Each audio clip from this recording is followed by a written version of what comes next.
तो गुरु महाराज कहते हैं चिंता मत करो, त्रैपट खोलू हो, इसको खोलो, हटाओ, परमात्मा आपके पास है, प्रकट हो जाएंगे। तो ये तीनों पर्दा को हटाना पड़ेगा। तो हटाने के लिए आपको अपने अंदर जाना पड़ेगा। और अंधकार है तो पहले इसको तो हटाना पड़ेगा। तो अंधकार कैसे हटाइएगा? भाषण देने से अंधकार हटता है? एक ठो मोगदर ले जाके कोठली में घुमाइएगा तो अंधकार भाग जाएगा क्या?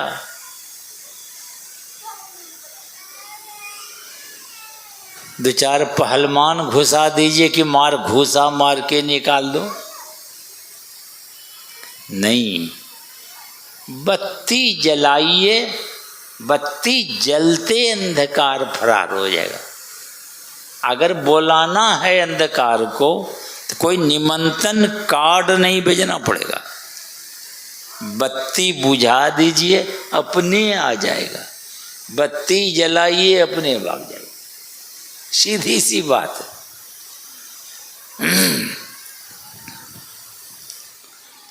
इसीलिए संत कबीर साहब कहते अपने घट दिया ना बारू रे, अपने अंदर दिया जलाओ।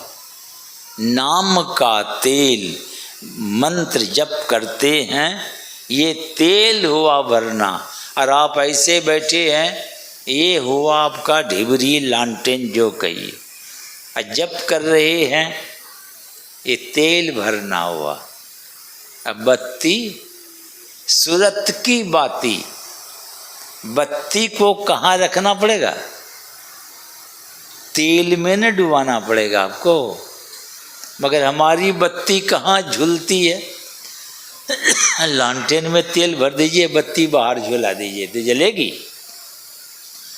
तो हम तो तेल भरते हैं, सूरत भी बत्ती खेत खलियान हाट बाजार में झुलती है तो जलेगी खाक। तो बत्ती को उस तेल में, नाम रूपी तेल में डुबाना होगा। तो वो तेल से बत्ती सराबोर हो जाएगी और आपके अंदर ब्रह्म अग्नि प्रज्वलित होगी।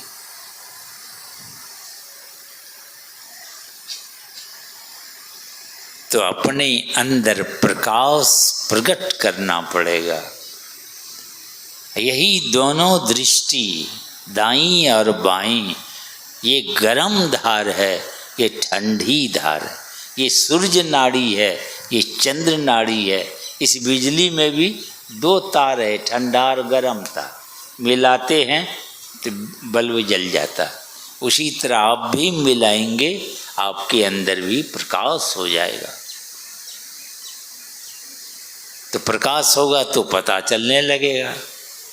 प्रकाश नहीं है तो घर में सारी व्यवस्था है और अंधकार है तो कुछ पता नहीं चलेगा।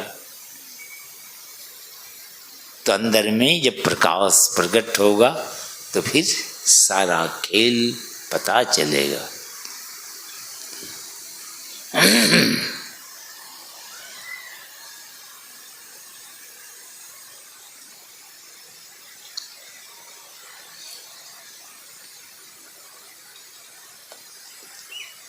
इसीलिए यह काम आराम से बैठ के होता है। आराम से बैठिए, आंख बंद कर लीजिए, दुनिया का सारा ख्याल उस समय छोड़ दीजिए। दो नयन बीचों बीच सन्मुख, गुरु जुक्ति मुताबिक आप देखते रहिए, देखते रहिए, देखते रहिए। खुशामद नहीं करना पड़ेगा। आप ही वह बिंदु जल के पट गिरा निर्खत रहो, अपने आप चमचमाता हुआ प्रकाश में बिंदु प्रकट हो जाएंगे।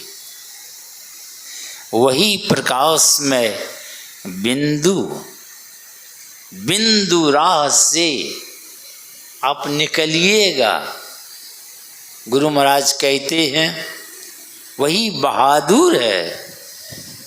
और निकलेगा तो ये जो स्थूल शरीर है इसके पार चले जाएंगे आप, सूक्ष्म के भी पार निकलेंगे, कारण और महाकारण को भी पार कर जाएंगे, और एक चेतन शरीर है उसके पार चले जाएंगे।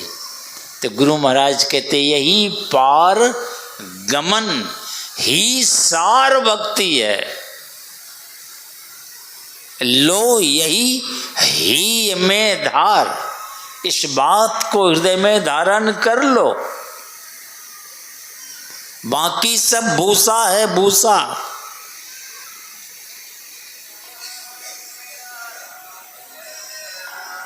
इसलिए अपने अंदर आप इस बॉर्डर के नीचे रहते हैं, पिंड में, आप ब्रह्मांड के तरफ चलना है, आप इस पार से उस पार जाना है।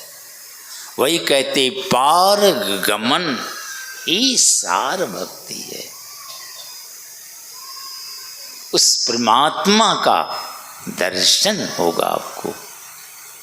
इसीलिए संसार में रहें, नेकी की कमाई करें, थोड़े बहुत है संतोष पूर्वक रहें, संतों से युक्ति को जानकर इसका थोड़ा थोड़ा अभ्यास करते रहे।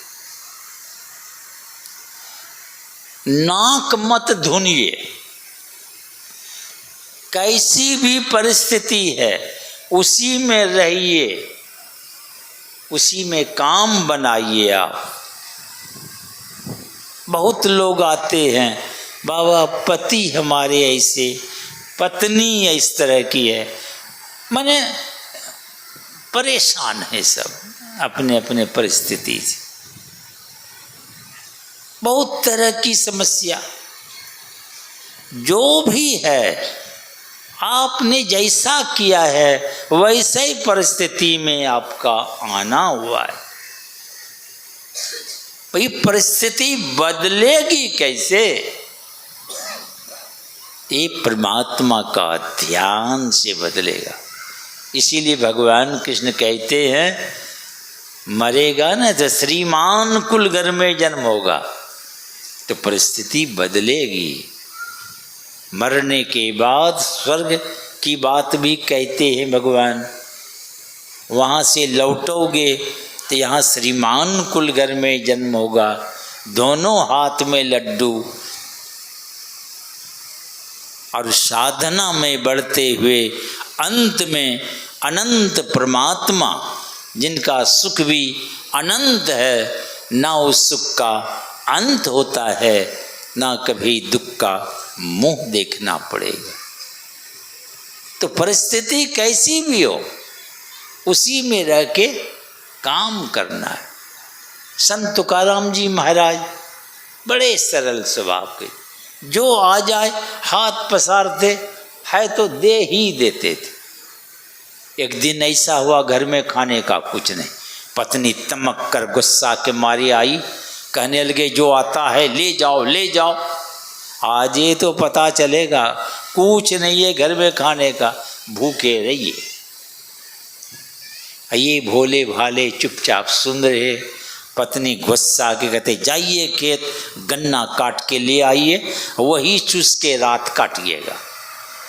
उठे चले गए गन्ना खेत, गन्ना काट के बंडल लेके चले, और रास्ता में बच्चा सब बाबा एक डांड, गन्ना को लोग दर देहात में डांड भी बोलते हैं कि तारीख तो पढ़े लिखे लोग जानते ही है। अब बच्चा सब बाबा एक डांड, एक एक डांड देते देते के डांड लेके घर पहुंचा। पत्नी की जो दृष्टि गई, ये सब बांटते आए होंगे, उनका तो ट्रांसफार्मर एकदम गर्म हो, गुस्सा के मारे हाथ बढ़ाई, वही डांड पकड़ा दी, वही घुमा के मारना जो चाहिए। अब सोच लीजिए कैसी परिस्थिति है। ये झुक गए किसी तरह बच जाए, बचेगा क्या? वो डांड जोर से डांडे पर बजारती, कमर पर 3-4 टुकड़ा हो गया गन्ना। तुकाराम जी महाराज हाथ जोड़ के भगवान से कहते प्रभु आप कितने दयालु हैं, बाल बच्चा के लिए तोड़ तोड़ के हिस्सा लगाना पड़ता, अपने हिस्सा लग गया। अभी ने कहा आप लोग जाकर आजमाइश कीजिएगा, वहाँ तुकाराम नहीं है, तुक्कम राम है, फजियत हो जाएगी आपकी, छोड़ेगा नहीं आपको। तो ऐसी परिस्थिति में रहकर तुकाराम जी महाराज कैसे पहुंच गए? तो परिस्थिति कैसी भी हो उसी में काम बनाइए आप। तो युक्ति को जानकर इसका थोड़ा थोड़ा अभ्यास कीजिए। परिस्थिति को देखिए, शबरी ही कैसी परिस्थिति में थी, देखने में काली कलुठी थी। अब परिस्थिति, वे तो खिखिरनी थी जानवर। संतों का जूठन प्रसाद खाई तो परिस्थिति बदल गई। राजघराने में जन्म ली, राजकुमारी हो गई। देखिए परिस्थिति बदलती है। फिर शादी हो गई तो रानी बन के चली गई, अब राजा घर में। मर देखा कि यहाँ भी झंझट है, खुले आम कहीं जा नहीं सकते सत्संग में। तो एक महात्मा आ गए, उनकी सेवा से बड़े प्रसन्न हो गए। कहा बेटी मांगो जो इच्छा हो। कहा अगर आप देना चाहते हैं तो मैं मर जाऊंगा, ये कोई वरदान है? का देना है तो यही दीजिए, मैं मर जाऊं, नीच घर में जाके जन्म लूं, देखने में कुरूपनी हो जाऊं। माने सब क्यों करेगी, कोई पूछे नहीं कि जाओ, जब ऐसी चाहती हो तो। चली गई भील परिवार में, देखने में कुरूपनी हो गई। वहाँ भी सयाने हुई, ठिकिरवा पहुँच गया वहाँ, माने शादी हो गई। वहाँ लेके जा रहे थे, देखा ये भूतनी को ले जाएंगे, अड़ोस पड़ोस के बच्चा सब डरेगा, छोड़ के भाग गए। ये चले गई मातंग ऋषि के कुटिया पर, नहीं गए, अगल बगल रह के चोरी करने लगी। क्या चोरी? सेवा की। वो राते जाके झाड़ू वाड़ू लगा दे, पानी लकड़ी व्यवस्था कर दे। भाई कौन कर देता है? तो एक दिन पकड़ लिया इसको, ले गए ऋषि के पास। वे अंतर्जामी जानते थे, बड़े प्रसन्न हो गए। कहा बेटी तुम यहीं रहो। चेला सब सोच रहा था ये भूतनी को कहता और यहीं रहो। और वे अंत परमात्मा तक पहुंच गए साधना में। तो परिस्थिति बदलती है, आप चिंता ना करें, ये ऐसा मार्ग है। आप ये भक्ति बीज बिंद से ही नहीं, इसका नाश नहीं होता है, आपको परमात्मा तक पहुंचा के ही दम मारेंगे। इसलिए खूब प्रेम से इस युक्ति को जानकर इसका थोड़ा थोड़ा अभ्यास करें। इसी में जीवन की सार्थकता है। और ये गोड्डा है, गोड्डा, गो मने इंद्रियां, अड्डा जानते हैं ना, खेतों में भी अड्डा सब होता है, मिट्टी की ढेर। गोड्डा क्या है? तो हम लोग ये गो मन इंद्रियां, यहाँ गो का अड्डा है। आई अड्डा में बड़का गड्ढा है, आंख बंद करके देख लीजिए ना, उसी गड्ढा में धकेल दिया गया हम लोगों को, ये गो के अड्डा में। यही गड्ढा से निकालेगा कौन? ये निकालने का काम संत सद्गुरु का है। वही युक्ति बताएं। जो गड्ढा में गिर जाता है तो वो तो गिर गया, हड़बड़ा के तो बाप बाप कर रहा है कुआं में। जो निकालने जाएगा तो वो भी कुएं में न जा रहा है, वो भी जा रहा है कुएं में, मगर वो ढारस दे रहे हैं, घबराओ नहीं, हमारे हैं, तो वैसे भी इस गड्ढा में निकालने के लिए ऐसे ऐसे महापुरुष आते हैं यहाँ। अब वे कहते हैं घबराओ नहीं, और इस गड्ढा से वे बाहर करते हैं, सहारा देते हैं वे। तो ये गड्ढा बड़ा जबरदस्त है, इसी गड्ढा में नाना दुख भोग रहे हैं। ये असली गोड्डा है, समझे ना। ये गो के अड्डा के गड्ढा में कब से पड़े हुए हैं।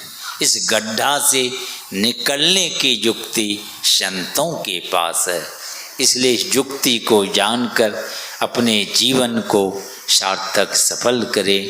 बोलिए श्री सद्गुरु महाराज की जय।